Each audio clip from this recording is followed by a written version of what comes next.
All right. So let me explain. No, too much. Let me sum up.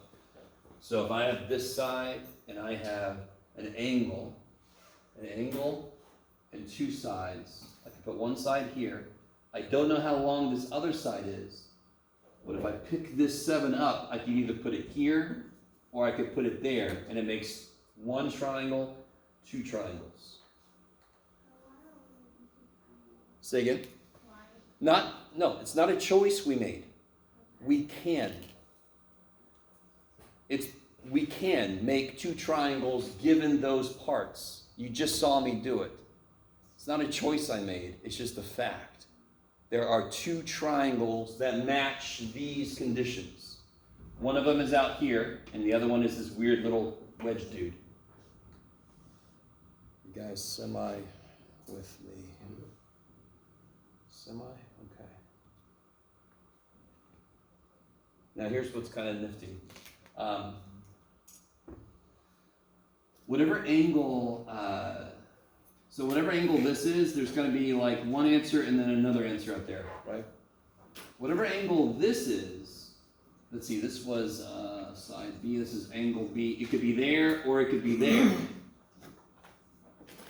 B could be either this thing or it could be really big. If I swing that in, B gets really big. It's bigger than 90 degrees, correct? That angle right there?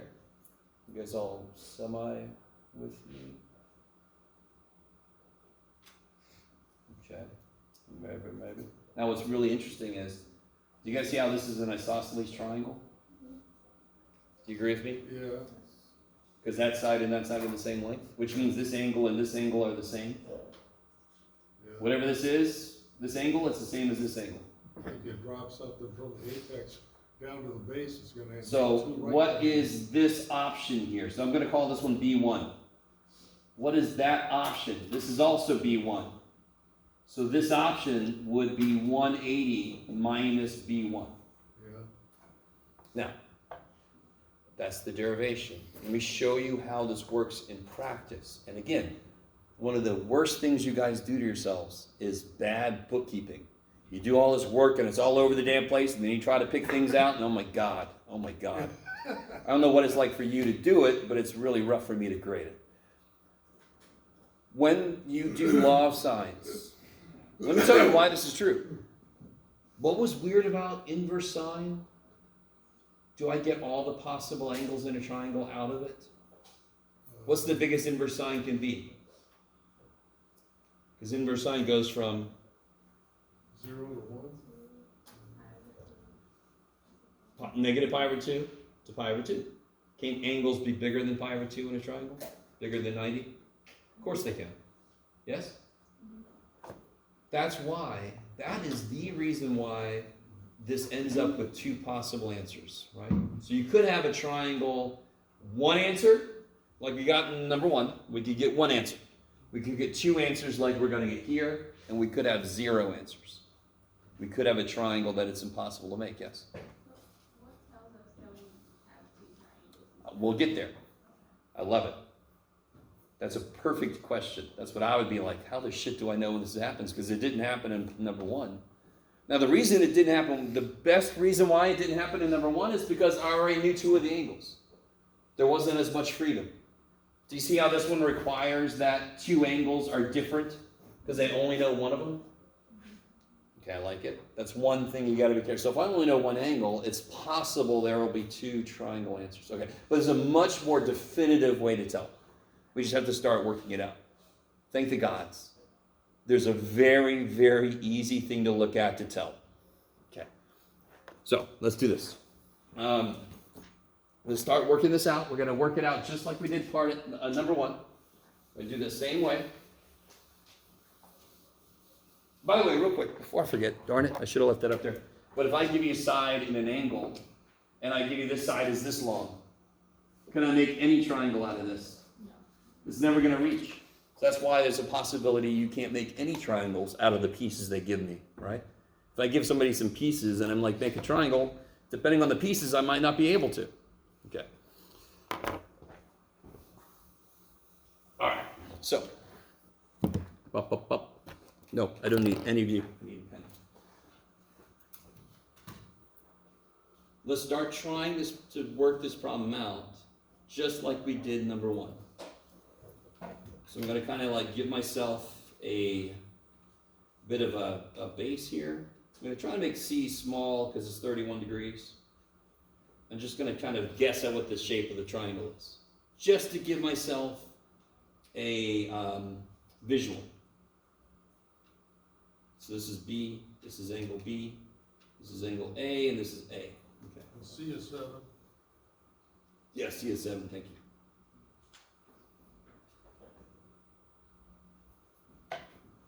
So you don't have to go in. I don't have to start this problem knowing there's 2 answers. I don't. I'm just going to work it. And I'll show you the step where you check to see if there's more than 1 answer. Okay. Can I make a complete ratio? All right, good. So what's that ratio going to be? Sine of 31 degrees divided by 7.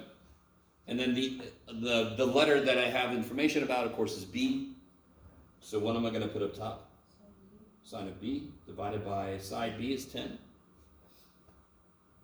Take a moment, solve that for B, solve that for angle B. I'll wait. I'll sit here and be so useful.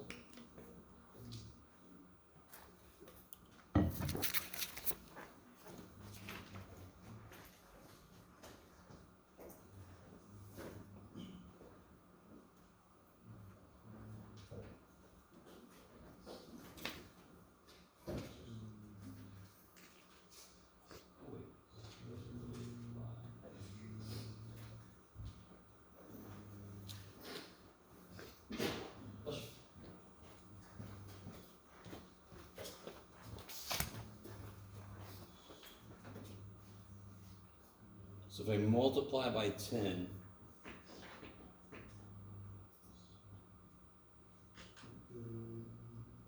and then take inverse sine,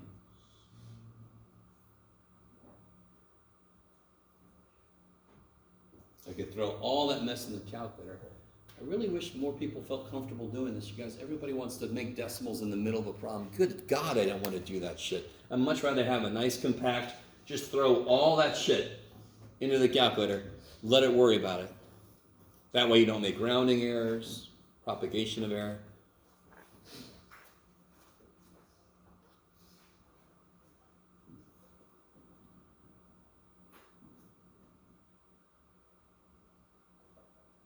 So go ahead and try to put this in. Let's see if we get the same thing.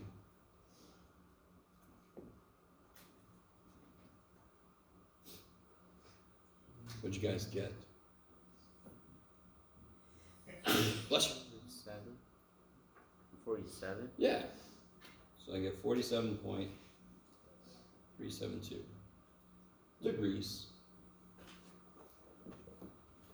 So everything looks great. Everything is fantastic. Jeff, what the shit is all this other shit about? What are you talking about, Jeff? You are crazy. Jeff. So here it is. You ready?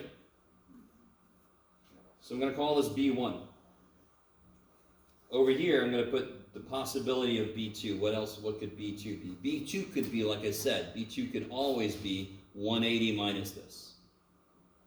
What is 180 minus? Just like we did on the board a second ago. It would be 180 minus this. If I swing that side over, what is 180 minus this?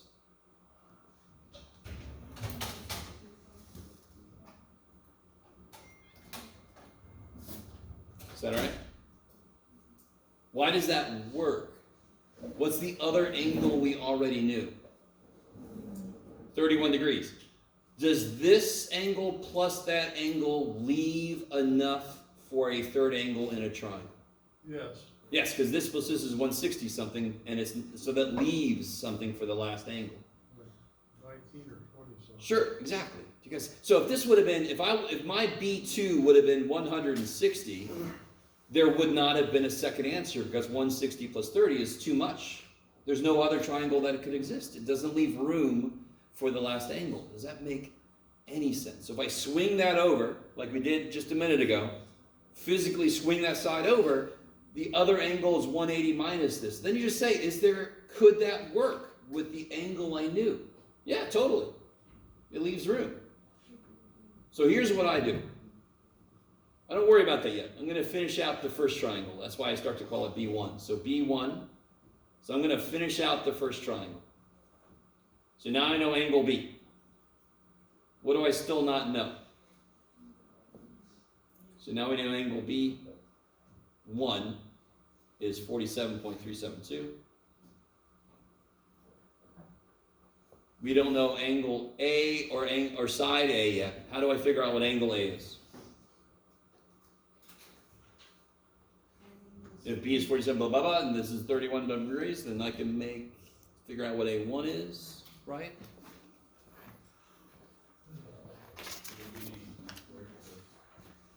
B2? No, don't worry about B2. B2 is the second triangle. We're not working on the second triangle. I need you to understand. So this is the bookkeeping thing I was talking about earlier. I've got this triangle exists and this triangle exists. Let me finish this triangle and then I'll do this triangle. And the really, really, really great thing, thank the gods, there's something good.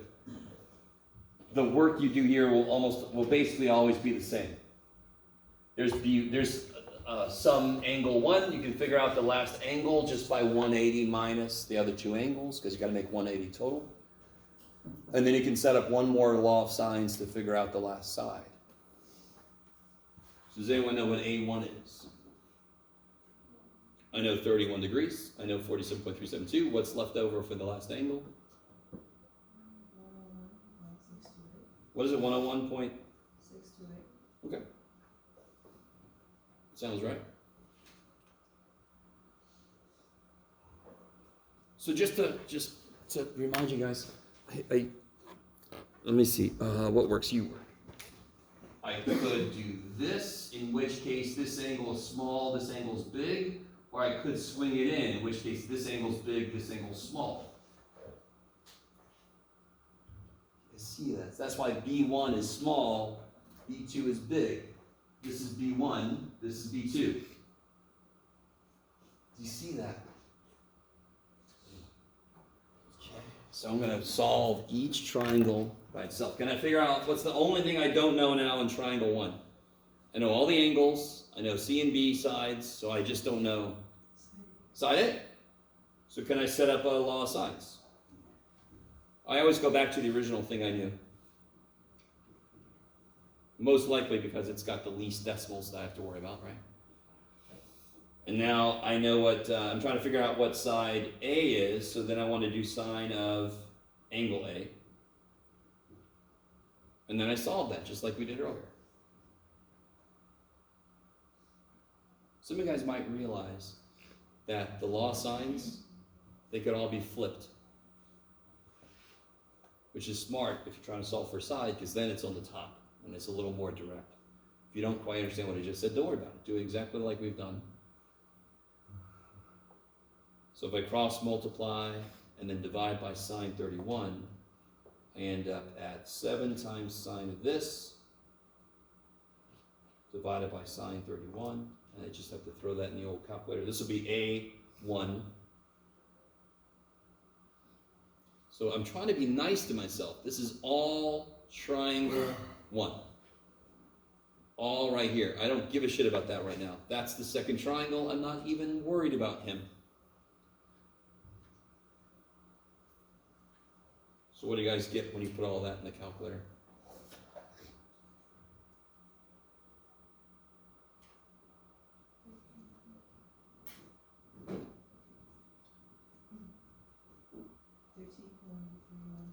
Cool. I hear it the same thing a couple times. I like it.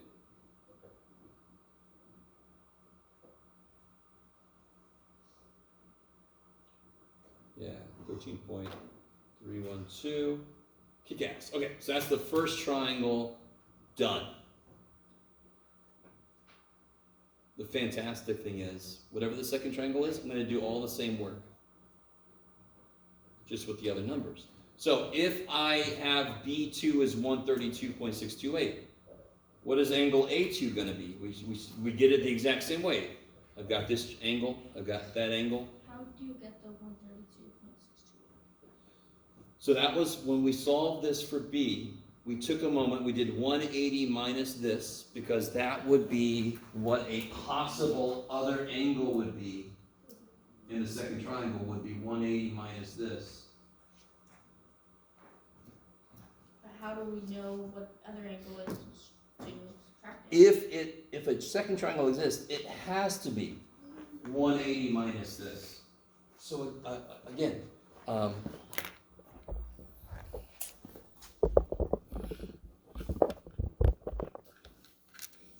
crap, did you do that? Over there. Okay. So this is 7, this is 7. Is that cool from this one? Mhm. This is isosceles triangle. Therefore, whatever this is, this is. Oh, So what is okay. this angle here? Let me call it,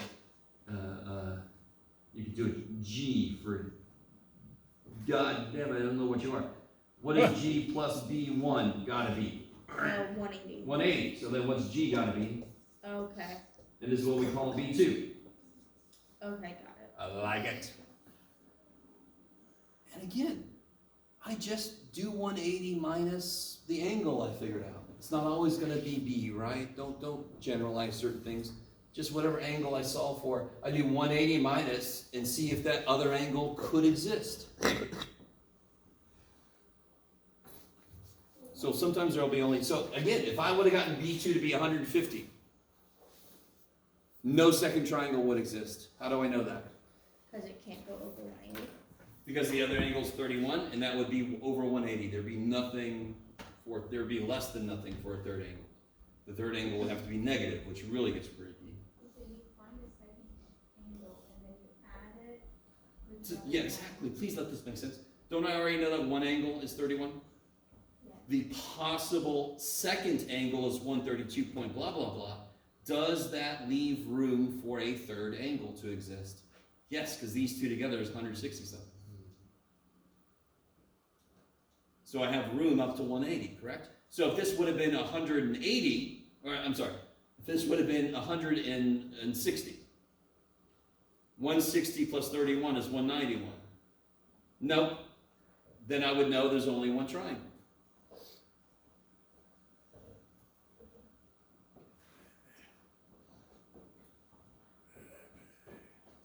Okay, so now I do all the same work to figure out the second triangle.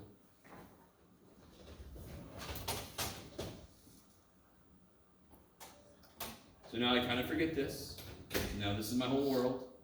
I know that angle, and I know this angle. What's the last angle? 16.3. Yeah. 16.372. So then I can just mimic the work I did. So now I want to figure out what side A2 is. So I got sine of 7 equals sine of A divided by side A. And again, in this triangle, oh shit. In this triangle over here, well, I might as well do this. This was B, this was C. What's this? A, A. So in one case, A is 13. Over here, I'm going to get something much smaller because that relates to me swinging that side in. Do you guys see that? Physically, it makes sense. I got a big ass A1, I'm going to get a small ass A2. Because if I swing that side in, that side's going to be shorter. Yes. So, if B2 is 132.628, did I know an angle from the beginning? And all three angles have to add to be good. So then I can figure out what A2 is. If I know two angles in a triangle, I always know the third. So did you guys figure this out for A yet? 3.31. Yeah, that makes sense. So it'll be 7 times sine, let me just catch up to you, sir. Divided by sine 31. Yeah, 3.831, kick ass. So see if each triangle makes physical sense. Hold up, Mike. Okay. Trying to show all of this. In this triangle, Well, in both triangles, this is the smallest angle, this is the smallest side. In this triangle, B is the middle angle, and B is the middle side. A is the largest angle, and A is the longest side. In this triangle, A is the smallest angle, and little a is the shortest side. Do you guys see? You're going to always check the amount the mouth opens. Does it relate to the size of the side that fits in between? Let that be nice. You don't always have a way to check your work. Wait, did we do the big triangle or the small triangle first? We did, I'm not sure, yeah, we did, you basically always do this triangle first. Okay. You don't do it by choice, you just kind of do, and then you swing this in. That's when you do the 180 minus that, that means you're physically swinging this in. Okay. And then you're taking a moment to make sure, does that make physical sense? Could a second triangle exist? A second triangle will not always exist. Okay.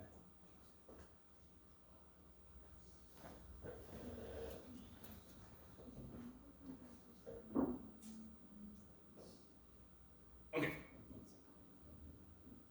By the way, not to bring back any trauma from geometry of the past, but if I just,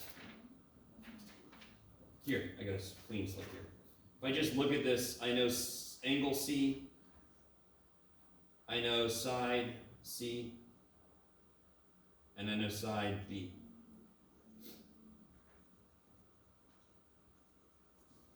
I know angle C, I know side B, and I know side C. Do you guys remember, I put up here, and you guys appropriately reacted with a groan when I put up there SAS. This is what you would call in geometry, what do I know here? I know two sides, side, side, and I know an angle. So that'd be side, side, angle. The appropriate way to think about that is angle, side, side. Yes, because that's an asshole. Because it That just- could have a second triangle. It could actually have no triangles. It could have no one or two. So that is the asshole of the options. So angle, side, side is when you could have 0 answers, 1 answer, or 2 answers. You guys gotta. So in geometry in high school, they're afraid of the word ass, so they always said SSA. But to me, it's an ASS. Okay. All right. So sines, relatively easy kind of form, but it does have a situation that could get more complicated. Now, if there was like no triangle possible, what would actually happen is when you try to do an inverse sine, when you try to do this step, this would come out undefined.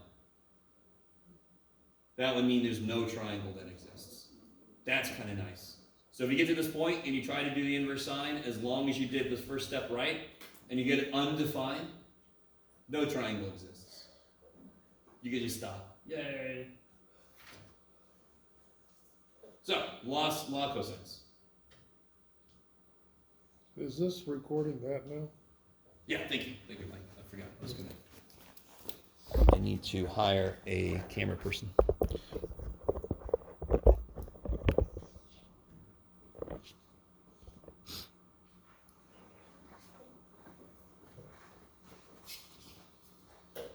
Yes. Oh, sure, of course. Anybody else not have this? I love you guys. You could just say, hey, Jeff, I need a copy of that.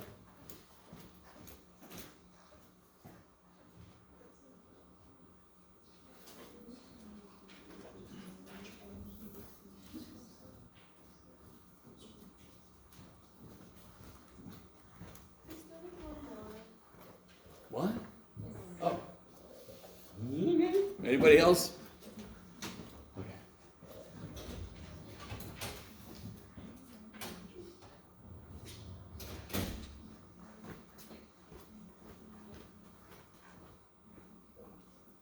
All right, law of cosines. This is one place where cosine. I still think cosine's an asshole because he made sine have the option where there could be two. It kind of falls apart, but too bad for me. The formula is definitely a little worse. And there's 3 options for what the formula could look like. Why could I not use law of sines for this? Good, I can't make a complete ratio. I don't know an angle and its associated side, right? So law of cosines is good if I know all three sides, side, side, side. And law of cosines is good when I know a side, an angle, and a side. Side, angle, side. Those are exactly the two situations that law of sines will not work for. So, let's do this real quick together. What can I solve immediately using law of cosines?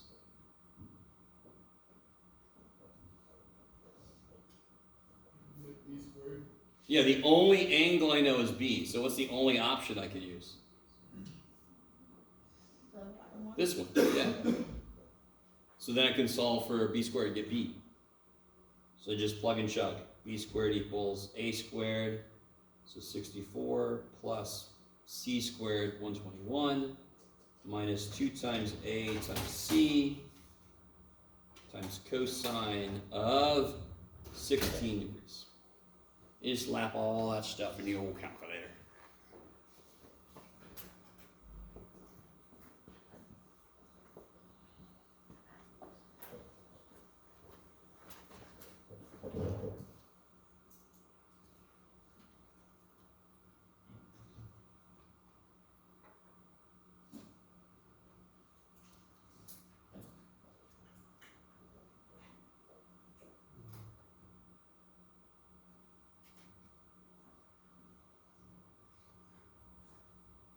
Yeah.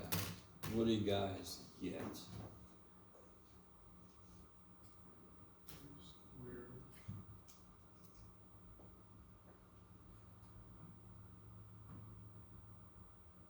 Anybody? What do you guys get for B squared? You just throw that in the calculator. 15.8. Yeah, 15.818 roughly. And actually here it doesn't, I wouldn't even tell you what B is, to B squared, to be honest. I would just go ahead and do the square root immediately. You could even, it doesn't matter, Jeff.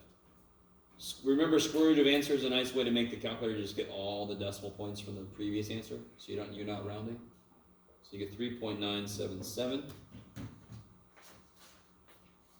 Does that make sense? So far, does that make sense? Why?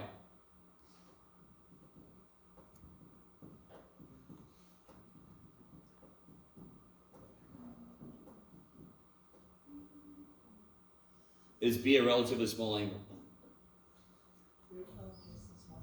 And that's the smallest side of all three, so that does make sense. Okay. If I would have gotten 21 here, that would have sucked, because there's no way in hell 16 degrees is the biggest angle.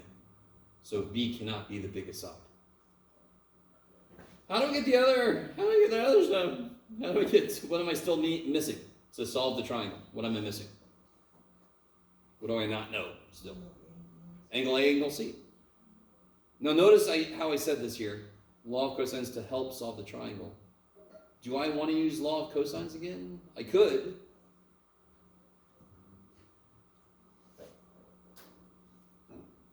All right, let's do it. Okay. So now I could solve, now I know all three sides, correct? So I can solve for either one of these that I want to. Just got to plug and chug. Now the great thing is, the minute I get a second angle, I can just get the third angle immediately, right? I don't have to use law of cosines 3 times. So what angle do you guys want to solve for first? A. Okay, so let's use this guy. Yeah. So let's see, I got A squared equals B squared. What did I say it was? Like 15.818 plus C squared. You left yourself no room, Jeff. Good job. No room.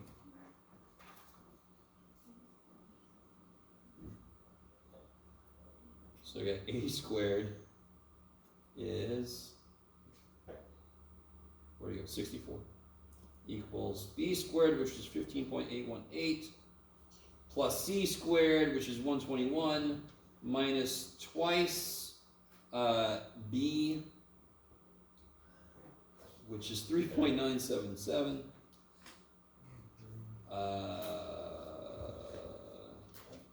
times C, which is 11, times cosine of, I forgot already, A.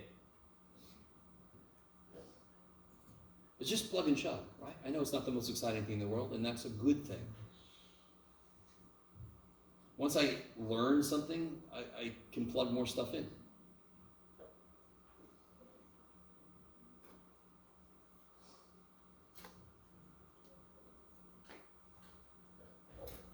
So we do this. Oh, so to solve for this, Jeff. I'm sitting on a pile of paper. Let's try to rewrite this.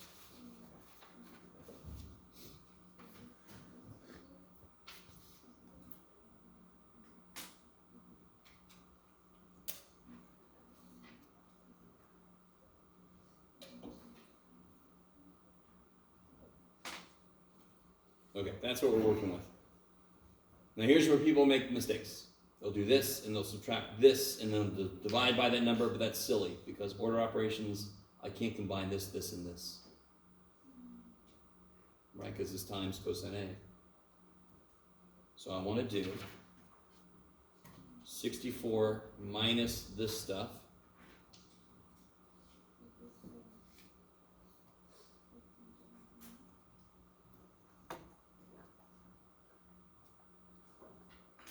Negative 72.818.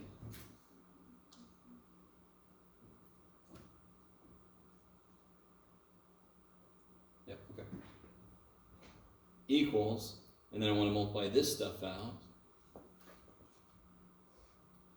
Negative 2 times, 3.977 times 11. Negative 87.494 cosine A, and then I can divide, and then I can take an inverse cosine. So now it's just a bunch of algebraic manipulation, which you should be very happy that that's all this is.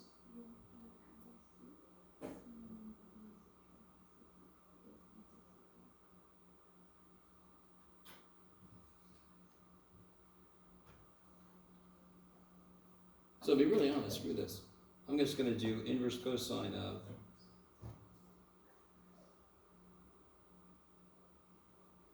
course, before I do, I'm going to kill the negatives. So I'm going to let the calculator worry about it. Inverse cosine of all this mess.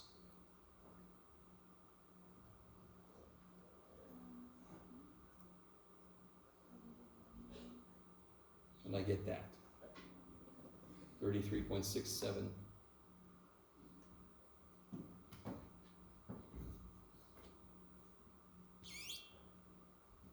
And I already knew that B was 16 degrees.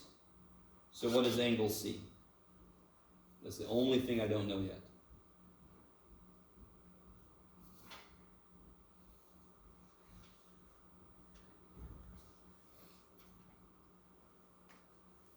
What's angle C going to be?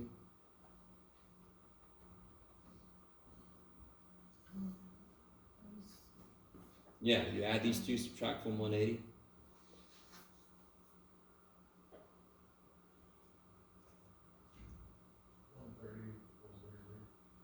Yeah, okay. And let's see if this makes sense. Biggest angle, biggest side, smallest angle, smallest side, middle angle, middle side, yay. So at least physically it makes sense to that degree. No pun intended. Okay.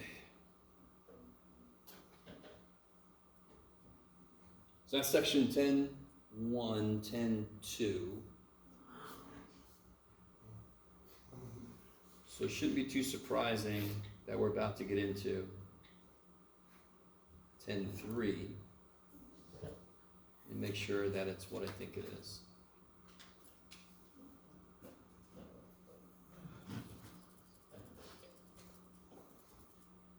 Yes, okay, cool.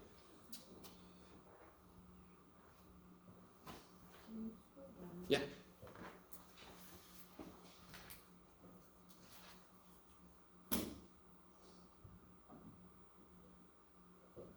So there's where we started. Right, and then I subtracted this from that side, multiply this out, divided, and then threw it all into the inverse cosine so I can get A. Okay. So, I don't know if I can really get you to agree with me, but at this point, you should be so happy to just be doing algebra to solve an equation like that. I know the last thing we have to do is inverse cosine, but it's just the button to push in the calculator, so it doesn't really matter. Some of you guys are gonna make PEMDAS mistakes, I understand. You know, I make them too, what the hell? We're all just human, but you gotta be really careful about what you're allowed to do with all those numbers. Okay. And the law of sines thing, the fact that there's a second triangle that could exist, it's not something I have to know ahead of time. I just start solving the problem, and once I get one angle, I just do 180 minus that and see if that could agree, if that could exist. And if so, I don't worry about it yet. I finish the first triangle, and then I go finish the second triangle. All right, so as long as you're nice to yourself with how you organize your work, it shouldn't be that horribly evil. Yes? What do the signs change for 7 to Because the negatives against them. Yeah, I just want to put them in the calculator. Yeah. Okay, so you just got to get in there and try this out. Let me know if you have any questions. Okay. So what we're about to get into, I wonder how many times I've said that, is, let's see, let's say it's one of the coolest things. I don't know how that makes you feel anymore. So we all know XY plane, correct? Yeah. Okay, so if I am at the origin right now, this is like the x-axis, you guys with me? And then if I move one step up, this is y equals 1 up there. You guys, y equals 2, y equals 3. You with me? So if I wanted to get to Jacob, you could tell me to take, that's a big ass step. 1 step up, and then 2 steps in. Is that cool? Everything would be like a tick mark on the scale. You guys with me? So what point would Jacob be at? What point is he at? He's 2 seats over, and then 1 step up, yes? 2, 1. Yeah, so 2, be careful, -2, 1. Negative. I guess from your perspective, Yeah. so I'm thinking, all right, you guys come up with me. It doesn't really matter if it's negative. All that matters is that's how the XY plane works. Y'all with me? The point of freaking points is just to tell somebody how to get somewhere. So if I want to get to Noah, I've got to go several seats over and several steps up because he's way the shit over there. You guys kind of with me? Now, there is one thing similar about Jacob and Noah from my perspective. You guys can't see this because you're not here. But if I turn, they're kind of like lined up. So they're both sort of at the same angle. So another way, so again, XY plane, the reason we use it, sort of like latitude, longitude, so I can locate something on the surface of something, on a plane. This is where flat earthers get all excited. We kind of pretend like the earth is flat just to find things on it, but it isn't really. Okay. Instead of telling somebody how to move over and up, back and up or back and down or whatever, I could instead tell somebody 2 other things. I could say, rotate by this much, and then walk this far out. That's not X and Y.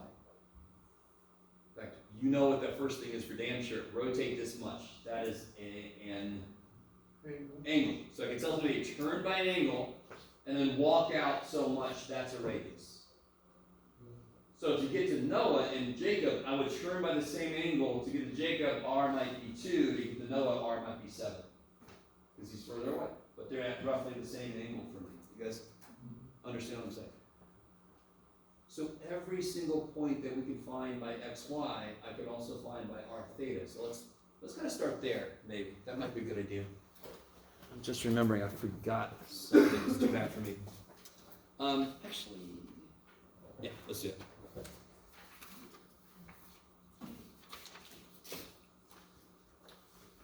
So let's see. Cooperate. Become that. There we go. So, yeah, Yeah, let's do this. So again, so I had to go back 2 and up 1 to get to Jacob. So here's Jacob. Oh. Okay. So if I'm standing at the origin, and to be really honest, this kind of sucks, but I should have been facing this way, but the analogy still works. How much of an angle would I have to turn through so that I'm facing Jacob? And then how far, so let's do this first. How far away is Jacob straight from me? So he's 2 back and 1 up. That's great, X, Y. Good job. You got us to Jacob. But is there another way to get to Jacob? Sorry, I keep saying your name, Jacob.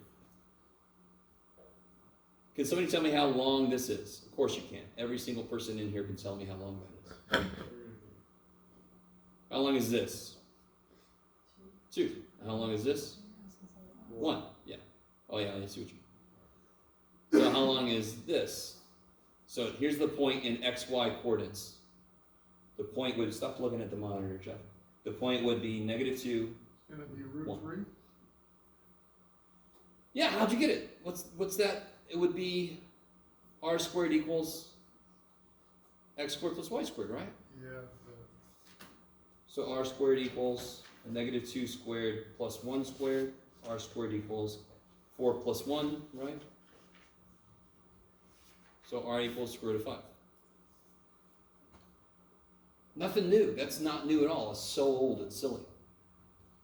But we're using it in a different way now, right?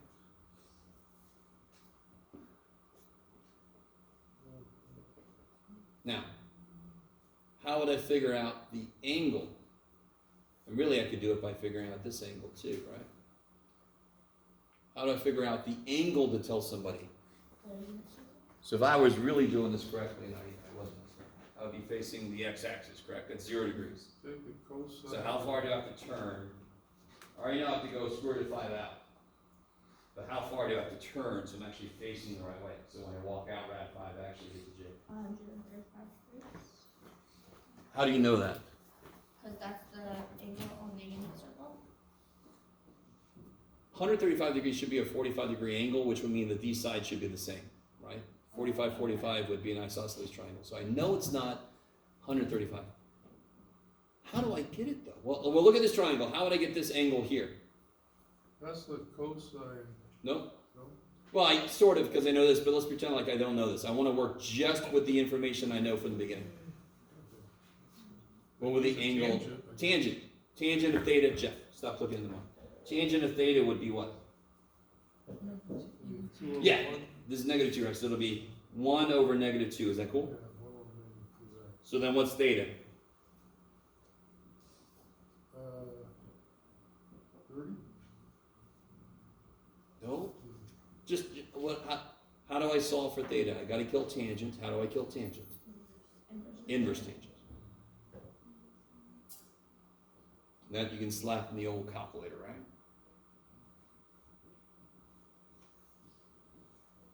So if I slap it in the old calculator, oops, I forgot my inverse, sorry. I do inverse tangent of -1/2, and I get that.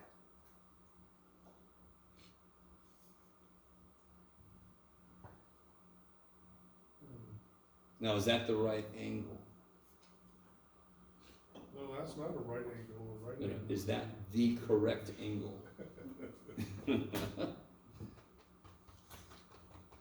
Come on, guys. Is that the right angle? Is that the correct angle? So again, where do I always start? Where do I always start everything from? I'm facing 0 degrees, right? So -26.565 is nowhere near any correct angle, correct? How do I get the angle? I want to tell somebody how much to rotate. How much do I rotate around? Isn't this a reference angle? Isn't that one great way to look at this? Is it's that far back from 180. Yeah. 180? Yeah, well, 180 plus this really, but yeah, 180 minus 26 point blah, blah, blah. So, if I know Jacob is -2, 1, and somebody so how far do I tell him to turn? I'm going to tell him to turn by 153.5 .435 degrees, and then it's on the walk rad 5 feet, or whatever it is. Yeah. What did it say? So the actual theta would be 152.435. 153. 153.435 is. So sorry. How dare you make a mistake, Jeff? Okay.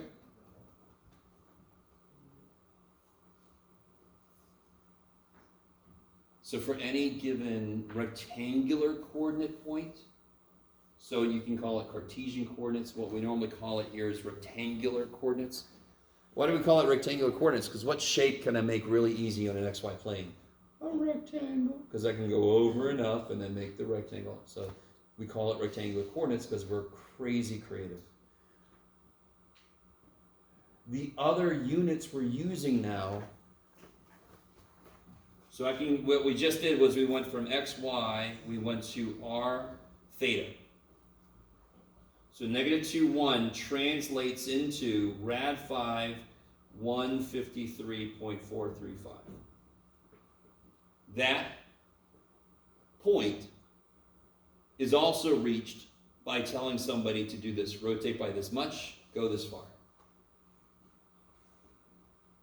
right, guys, with me? Okay, so now what if I want to go the other way? Sorry. What's the RA theta mean? RA? Oh, this is reference angle, right? Oh.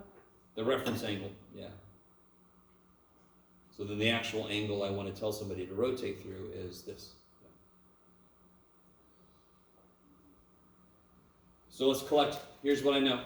If I know given xy, how do I translate into r theta? I do r squared equals x squared plus y squared, and I do theta is the inverse tangent of y over x. Both things we've known for quite a while now. I'm just using it in a kind of a different way. How to tell somebody how to get somewhere. And I have a handout, it's got all the shit on it too, so I mean, you can write this down, but I got a handout with all the stuff on it, all the conversions. So these you gotta know, right? And I know you don't have any room left in your brain, you'll find somewhere, just forget some stuff, make some room. Now, what about going the other way? What if I told you an angle in, by the way, this is called polar coordinates. Like there's a North Pole, there's a pole, the origin that we kind of go away from. So these are called polar coordinates, and of course these are called rectangular coordinates. So if they give you an angle that is in polar, so like, what do you got, Jeff? 12 pi over 6.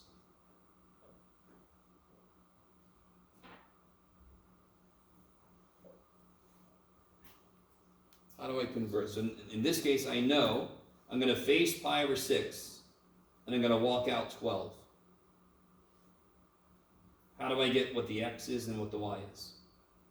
That is an old question, yes? How would you figure out what the x is here? Cosine, yeah. So cosine theta, cosine pi over 6 would be x over 12. So x is 12 cosine pi over 6. So what would y be?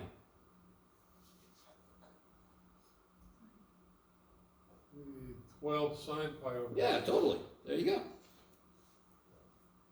So again, this is not true, but it's the way I think about it. Cosine is like the percentage of the hypotenuse that lies in the x direction. Sine is like the percentage of the hypotenuse that lies in the y direction. What is cosine of pi over 6?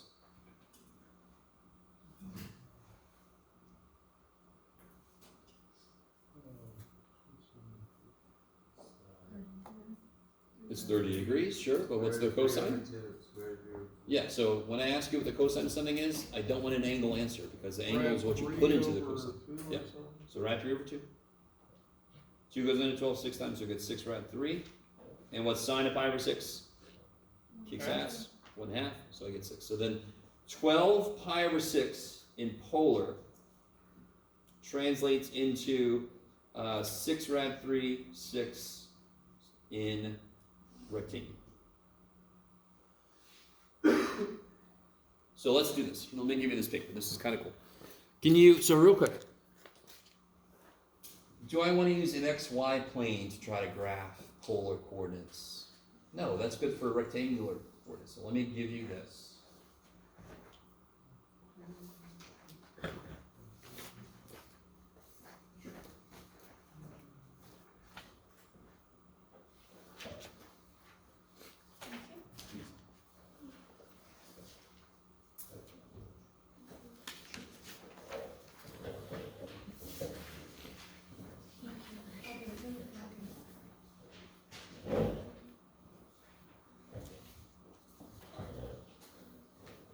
One thing I forgot that I need to do, I'll bring up tomorrow. I'm going to print out a few of these blank graphs. And I know, I understand. Let's start down here. Go ahead. Oh, sorry. Did I totally skip you guys?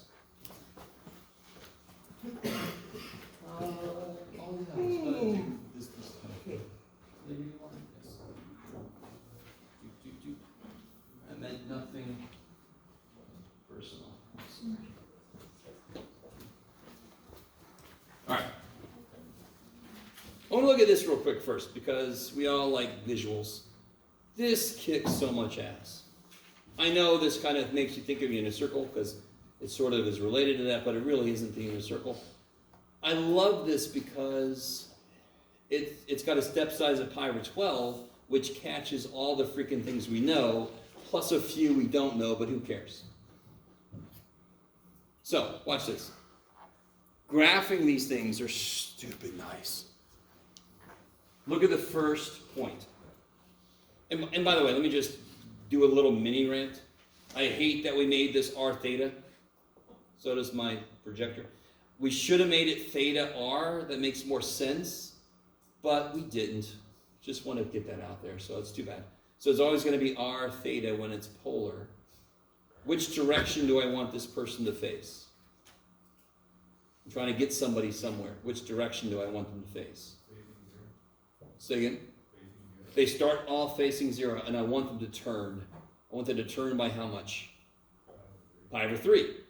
So I want them to turn so they're facing here, yes? And then I want them to walk out how far? 3. So here's what's really cool about this. This is like the XY plane connected like that. So what I've done is, these are axes. These are the R axes. So this could be 1, 2, 3, 4. This could be 2, 4, 6. You can set up the scale as you want to, just like with XY plane. So each circle is like a step of R. R. How far do you want to go? 4. So there's the blue one. The blue line is like 5, which is nice. So visually, it's a little easier to kind of tell where the hell you are. This is one of the nicer polar graphs I found.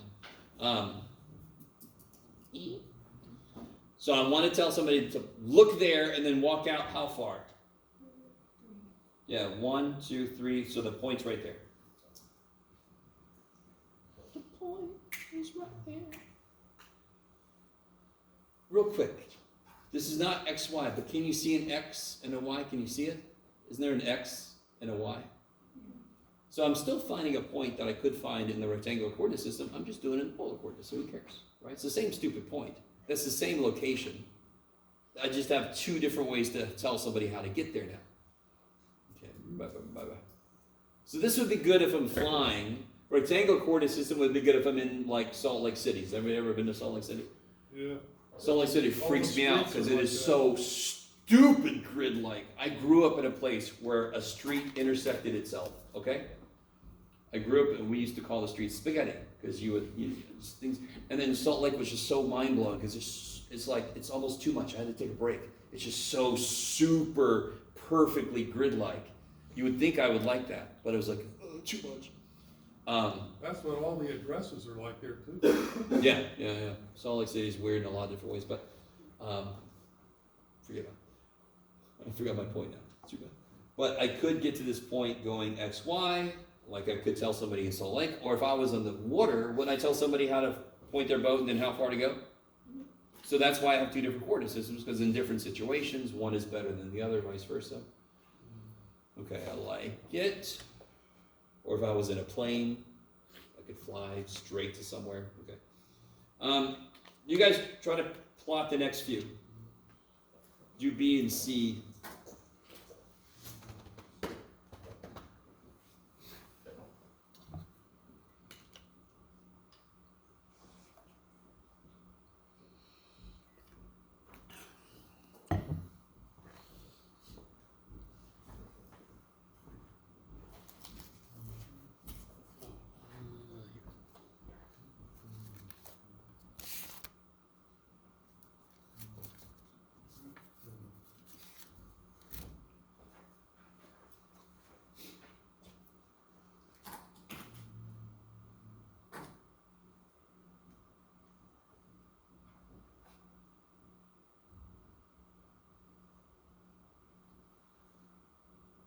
Alright, so where is B? So let me, please, dear God, do this for me in the homework. If you plot multiple points on the same graph, label the damn things. If you just turn in points, oh my God. Oh, we gotta do that, huh? So 4, 3 pi over 2. So which one am I going to face? Down.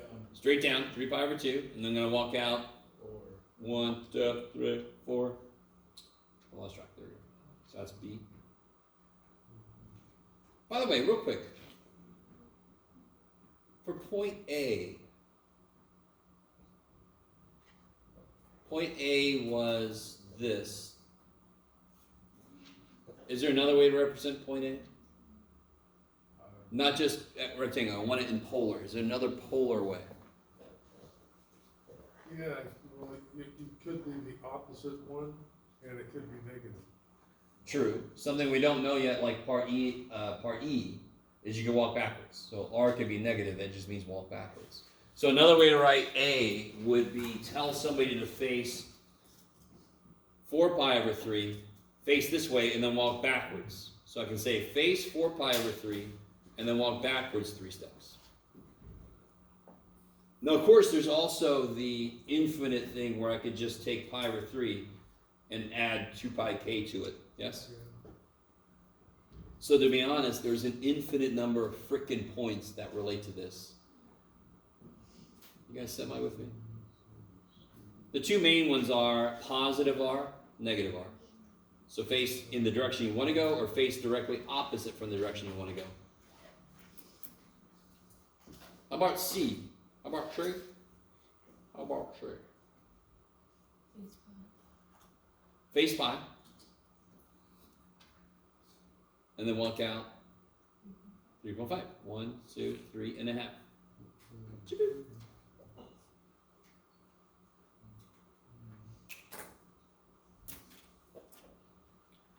Is that all right? That's good? That's nice. I mean, I would hope that some of you guys are like, okay, this is kind of nice. This is kind of nifty. You can imagine. By the way, I think on the other side, because I'm running out of time, but on the other side, I can have equations.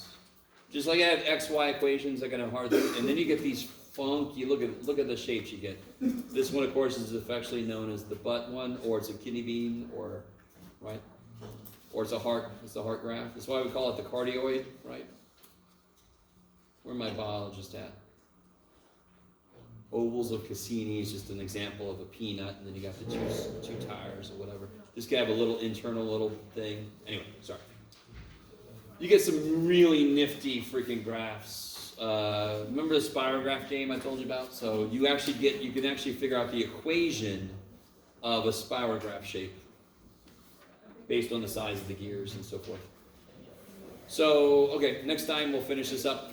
Yeah, so tomorrow that is.